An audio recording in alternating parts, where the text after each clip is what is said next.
Gusto mo ng pinakamalakas sa Android gaming phone ngayon pero kapos ang budget mo. Eto guys, magugulat ka kung gaano kamura at kung gaano kaganda ang bagong gaming phone na to ngayon. Kailan lang po guys, si Honor Win po yung pinakamagandang may re-recommend ko po sa inyo kung pinakamalakas sa gaming phone po yung hinahanap natin. Na meron po napakagandang performance, yung top of the line. At syempre meron din pong fan cooler at meron pong malaking battery. Ang problema lang po ng smartphone na yan is medyo mahal pa po guys yung kanyang presyo na umaabot nga po ng 35,000 to 40,000. Depende po kung sa atin mabibili yung smartphone na yan. What if guys, sabihin ko po sa inyo, ito pong bagong gaming phone natin. Halos kasing lakas po siya. Actually, kasing lakas nga po siya ng Honor Win. Pero guys, napakalaki po ng matitipid natin ngayon. Tapos lamang pa siya sa magandang speaker at mas magandang software at mas malamig nga po ng thermal sa may gaming. Ito lang naman guys, Redmi K90 Max. Ang pinakamurang gaming phone ngayon guys, na meron pong flagship na performance, na meron pong Dimensity 9500. Pero ang presyo lang po ng smartphone na to is nasa around 25,000 to 30k nga lang po. Napakalaki po ng matitipid natin compare nga po kay Honor Win. Guys, halos kasing lakas po ng smartphone na to. Yung mga smartphone nga po na meron mga Snapdragon 8 Elite Gen 5. Ang problema nga lang po sa mga smartphone na yan is masyado pa po silang mahal. Na nagre-range nga po to 30k to 40k po na presyo. Depende sa brand na kukunin natin. Pero ngayon nga po, sinira po ulit yan ng Redmi K90 Max. Yung mga smartphone nga po, yung mga gaming smartphone po, sa mga around 20k to 30k po na mga presyo. Dahil karamihan nga po ng mga gaming phone ngayon sa mga less than 30k is mga naka 8 Elite po sila ng mga processor. At lalampasuin po lahat yan guys ng Dimensity 9500 pagdating nga po sa may performance. Guys, usapang mga China ROM po muna tayo. Dahil China ROM nga po itong si K90 Max. Kaya kung pinakamalakas na pogi sa gaming po ng hanap nyo sa buong mundo guys, para po sa may kulang 30k na presyo, wala na po ako ibang marerecommend sa inyo, kundi si Redmi K90 Max ngayon. Yan na po ang number 1 na marerecommend ko sa inyo. Kung pinakamalakas po ang hanap nyo, and yet guys, hindi po ganun kamahal ang presyo. Pero syempre kung di ka pa convinced na ito nga po yung pinakamaganda at pinakamurang gaming po na mabibili natin, tapusin nyo po yung video natin guys. Dahil sigurado magugulat kayo sa resulta po ng mga ginawa namin dito. Kasama rin po yung fan cooler niya, compare po sa walang fan cooler, para makita po natin kung meron ba silang malaking difference sa may battery, saka po sa may performance niya. Tara guys, simulan na po natin. Sa mga nakapanood po ng review natin ng Redmi K90 Pro Max, ulitin lang po ulit natin guys yung naging gaming test natin dyan. At tingnan po natin kung meron pa silang malaking difference. 30 minutes lang po yung nagawa namin gaming test sa may K90 Pro Max nun, kaya uulitin lang po natin yan. Inabot po ng 39 degrees Celsius yung temperature niya at 3% po yung nabawas sa battery. Habang 4% naman guys yung nabawas sa may battery natin dito nga po sa may Redmi K90 Max. At same lang po yan guys sa may temperature nila. Yung Pro Max version at yung K90 Max. Guys, kung Mobile Legends lang po yung madalas nating laruin, talagang di na po mahihirapan yung dalawang malakas na processor nga po na yan. Dahil sila po yung pinakamalakas ngayon. Guys, alam ko masyado po mabilis kung 30 minutes lang po yung gagawin natin gaming test sa kanya. Kaya ang gagawin po natin dito, yung pang isang oras guys, compare po din natin to sa habang naka fan cooler. Compare nga po sa may walang fan cooler. At ito pong unang gaming test natin. Guys, wala pong fan cooler yan. Mamaya po, papakita ko din po sa inyo yung performance nga po pagka po naka fan cooler na. At para nga po sa isang oras na may Mobile Legends, ito po sa may K90 Max, is hindi na po tumaas yung temperature natin. Dahil 39 na lang po yung inabot niya.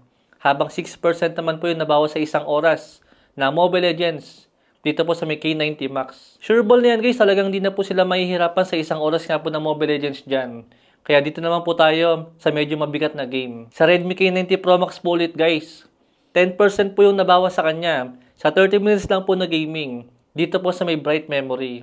Tapos nasa around 44 degrees Celsius guys yung kanyang temperature. Then dito naman po sa may K90 Max, 10% din po yung nabawas sa kanyang battery. At inabot po siya ng 47 degrees Celsius sa may temperature. Medyo mas mainita po ng konti yung temperature nga po ng K90 Max compare po sa may K90 Pro Max. Mamaya po guys, ulitin pa rin ng isang oras yan para makita natin kung mag-init pa rin po ba siya kung naka-fan cooler na po tayo. 30 minutes po na gaming sa may Delta Force. Dito nga po sa may Redmi K90 Pro Max. Guys, inabot lang po siya ng 37 degrees Celsius at nabawasan po siya ng 4% sa may battery. At dito naman po sa may Redmi K90 Max, inabot naman po siya guys ang 41 degrees Celsius. Medyo mainit po siya ng konti. Pero guys, hindi ko lang po maalala kung yung Snapdragon 8 Elite Gen 5 ba guys, nung panahon po na nireview natin itong K90 Pro Max, is kung meron na po ba siyang max graphics. Dahil dito nga po, sa may K90 Max, is meron na po siyang max graphics ngayon. Dahil sobrang detailed nga po ng Delta Force ngayon dito sa may Redmi K90 Max, hindi na po natin siya guys masyadong ma-appreciate kung maliit lang po yung display natin. Guys, even nga po dyan sa may Delta Force, maganda po yung nakuha naming performance sa kanya. Maganda po silang parehas. Kumbaga nagkaiba lang po sila sa may thermal. Dito naman po sa may Wuthering Waves, nabawasan po siya ng 8% sa may battery at 42 lang po yung inabot ng kanyang temperature. Dito nga po kay Redmi K90 Pro Max at 30 minutes sa gaming lang po yan. Then si Redmi K90 Max naman, 8% po guys yung nabawas sa kanya. Tapos umabot po siya guys ng napakainit po na 49 degrees Celsius. Medyo mainit na yan guys. Compare nga po sa Redmi K90 Pro Max. Hindi ko alam guys kung baka dahil nga po masyadong ma-action itong naging gameplay po natin sa K90 Max. Kaya po siya masyadong uminit. Dahil yung naging gameplay nga po natin sa Redmi K90 Pro Max, hindi po ganyan guys yung naging gameplay natin. Kumbaga mga simpleng kalaban lang po. Pero sa tingin ko po guys, ang main problem po niya talaga medyo mainit po ngayon, ang Dimensity 9500. Compare po sa Snapdragon 8 Elite Gen 5. Then sa pang-isang oras po na Wuthering Waves, is inabot naman po siya ng 48 degrees Celsius. Still, mainit pa rin yan.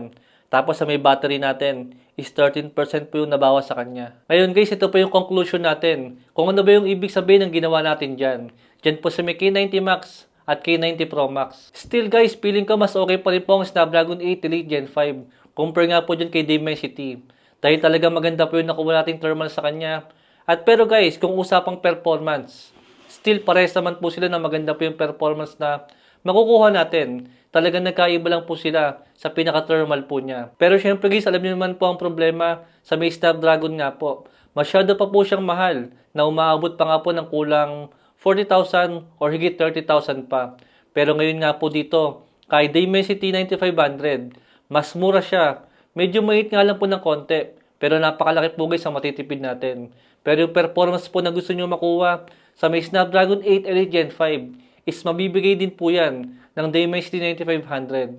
Kumbaga medyo maliit lang po siya ng konti. At diyan nga po papasok guys yung pangalawang gaming test na ginawa namin sa kanya. Tignan naman natin kung meron bang malaking difference.